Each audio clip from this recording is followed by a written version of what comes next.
Hello friends, how are you? I think all are fine. तो काफ़ी दिन आपको इंतजार करना पड़ा, इसके लिए सॉरी। लेकिन जो आपकी तैयारी है वो काफ़ी अच्छे वे में चलती रहेगी, ये हमारी गारंटी है। और बिल्कुल जो भी आपके टॉपिक रहते हैं पहले उनको कंफर्म करवाया जाएगा, उनको कंप्लीट करवाया जाएगा, और उसके साथ साथ जो भी ऑब्जेक्टिव टाइप क्वेश्चन आएंगे वो भी आपके साथ डिस्कस किया जाएगा।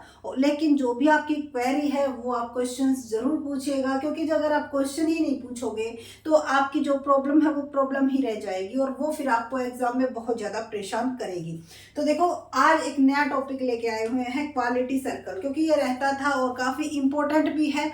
एग्जाम में इसमें से एक क्वेश्चन जरूर पूछा जाता है। ठीक है, तो इसकी जो डेफिनेशन करेंगे वो काफी अच्छे तरीके से करेंगे, और इसको क्लियर करने के बाद ये गारंटी है कि आप इसकी जो मेरिट्स है, डीमेरिट्स है, करेक्टरिस्टिक्स है, किसी में आपको कोई प्रॉब्लम नहीं आएगी। क्वालिटी सर्कल की 2 वीडियो आपको प्रोवाइड करवाई जाएगी। एक में क्वालिटी सर्कल के बारे में बताया जाएगा एंड सेकंड में उसकी प्रोसेस के बारे में बताया जाएगा। तो first of all, quality circle होता क्या है? तो जब सेकंड वर्ल्ड वॉर आया था, बहुत ज्यादा परेशानी चल रही थी, जो प्रोडक्शन है वो लगातार घटती जा रही थी।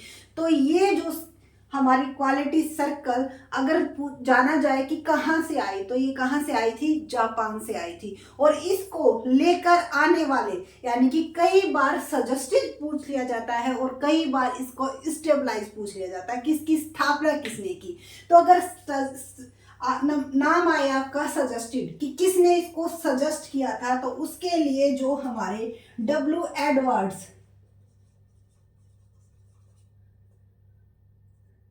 एडवर्ड्स ये अमेरिका से आए थे। जापान, इन्होंने इस अमेरिका से जापान आए थे। कौन? W Edwards. इन्होंने सजेस्ट किया था किसको?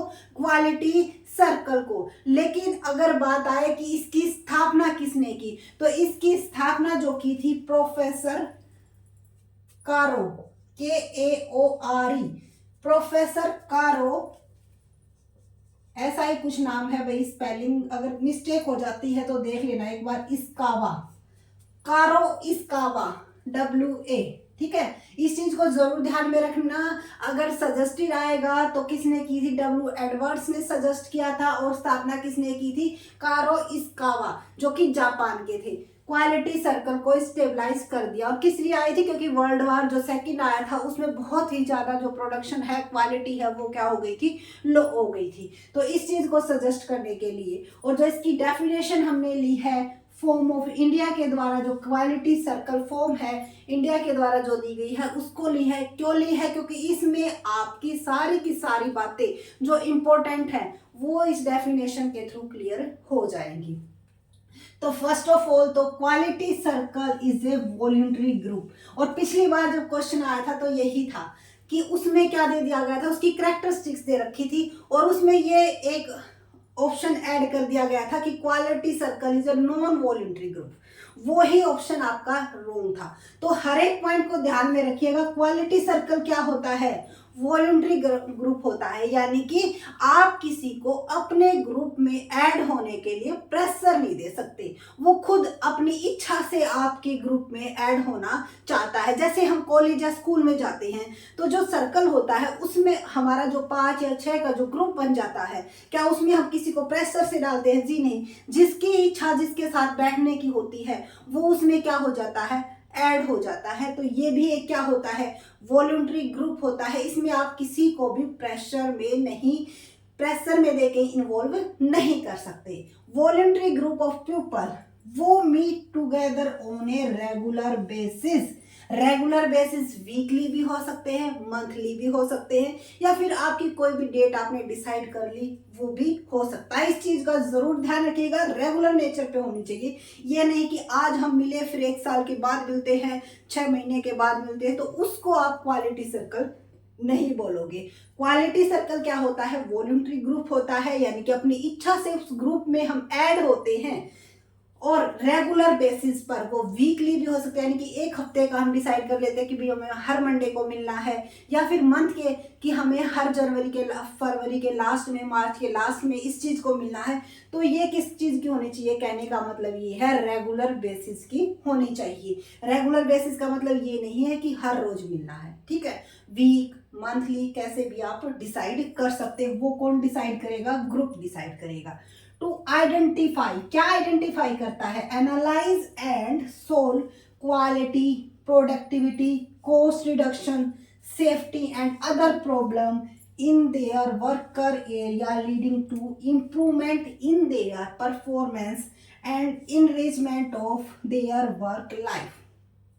It means इसका जो ग्रुप बनेगा वो आपका जो पर्सन जिस फील्ड में काम कर रहे हैं, सेम वर्क वाले, जब हम इकट्ठा काम करते हैं तो अपने आप ही क्या बन जाते हैं, हमारा जो कलर का स्टाफ है उनका अलग ग्रुप बन जाएगा, जो प्रोडक्शन करता है उनका अलग ग्रुप बन जाएगा, जो कॉस्ट कंट्रोल करता है उनका क्या बन जाता है, अलग ग्रुप बन जाता है। क्यों बन जाता है? क्योंकि वो उस फील्ड में काम कर रहे हैं, तो सेम फील्ड में वो काम कर रहे हैं, उनका रेगुलर बेसिस का वॉलंटरी का क्या बन गया, ग्रुप बन गया। उसी ग्रुप को हम क्या बोलते हैं? सर्कल बोलते हैं। और वो किस लिए होता है? जो हमारी प्रोडक्टिविटी है उसको इंक्रीज करने के लिए हम आपस में डिस्कस करते हैं कि भाई हमारा जो प्रोडक्शन है वो 5000 यूनिट है, क्या इसको इंक्रीज कर सकते हैं?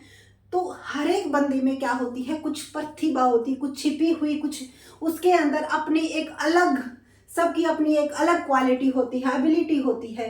तो उससे क्या निकलती है, सबके अपने अपने आइडियाज निकलते हैं कि अगर इस तरह से हम प्रोडक्शन करेंगे तो हम क्या कम टाइम में ज़्यादा प्रोडक्शन कर पाएंगे, कॉस्ट को कम कर सकते हैं। तो सभी अपने अपने क्या देते हैं, पॉइंट ऑफ व्यू देते हैं, और जो बेस्ट अल्टरनेटिव होता है उसको हम क्या करते हैं, अडॉप्ट कर लेते हैं। और इनका भी क्या है, इनको डायरेक्ट कौन करता है? सभी ग्रुप का एक एक क्या होता है, सुपरवाइजर होता है, जो उन सबको क्या करता है, डायरेक्ट करता है, और जो डिसीजन होता है वो फाइनल लेता है कि भाई हमें आज बैठे हैं हम, किस कोई हमारी प्रॉब्लम है सैलरी रिगार्डिंग, कॉस्ट रिगार्डिंग, की प्रोडक्शन इंक्रीज कैसे किया जाए, प्रोडक्शन की कॉस्ट कैसे डिक्रीज किया जाए, कोई भी काम है कौन सी टेक्निक यूज की जाए जिससे प्रोडक्शन इंक्रीज हो सके, इन सब चीज़ों के बारे में डिस्कस करते हैं। और फिर फाइनल डिसीजन जो होता है उसको सभी क्या करते हैं, यूज करते हैं। क्यों? क्योंकि वॉलंटरी ग्रुप है, किसी को हम प्रेशराइज नहीं कर सकते। और अगर वो ग्रुप हमारा, वो जो हमने डिसीजन लिया है वो सक्सेसफुल नहीं होता है